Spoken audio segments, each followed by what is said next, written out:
America అధ్యక్షుడు Trump తీసుకున్న ఒక్క నిర్ణయం ప్రస్తుతం రాష్ట్రంలో బీఆర్ఎస్ నేతలకు కంటి మీద కొనుక్కు లేకుండా చేస్తుంది.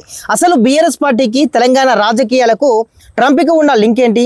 ట్రంప్ ఏ నిర్ణయం తెలంగాణ కారు పార్టీకి దడపుడిస్తుంది? కాంగ్రెస్ నేతలు ఎందుకు ట్రంప్ నిర్ణయాన్ని తమకు అనుకూలంగా మార్చుకోవాలని చూస్తున్నారు? ఇలాంటి విషయాలు తెలియాలంటే ఈ వీడియో పూర్తిగా చూసేయండి. ట్రంప్ అధ్యక్ష బాధ్యతలు తీసుకున్న దగ్గర నుంచి అక్రమ వలసలపై ఉక్కుపాదం మోపుతున్నారు. అక్రమంగా అమెరికాలో ఉంటున్న దాదాపు 1 కోటి మందికి తిరిగి పంపించాలని కంకణం కట్టుకున్నారు. ఈ ట్రంప్ నిర్ణయాన్ని తమకు అనుకూలంగా మార్చుకొని రాష్ట్రంలో బీఆర్ఎస్ పార్టీ భరతం పట్టాలని రేవంత్ రెడ్డి భావిస్తున్నారు. ఫోన్ ట్యాపింగ్ కేసులో ప్రధాన నిందితులు అంతా అమెరికాలో సెటిల్ అయ్యారు. వాళ్ళను తిరిగి ఇండియాకు రప్పించాలంటే తల ప్రాణం తోకకు వస్తుంది.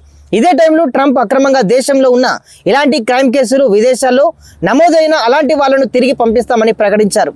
ఇప్పటికే వాళ్ళ లీస్ట్ అంతా కూడా సిద్ధం చేస్తున్నారు. ఇదే టైంను తమకు అనుకూలంగా మార్చుకునేందుకు కాంగ్రెస్ సర్కారు చూస్తుంది.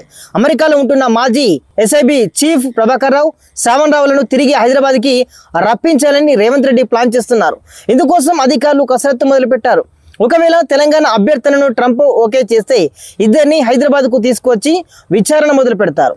ఈ కేసు వెనకాల కేటీఆర్ ఉండని కాంగ్రెస్ భావిస్తుంది.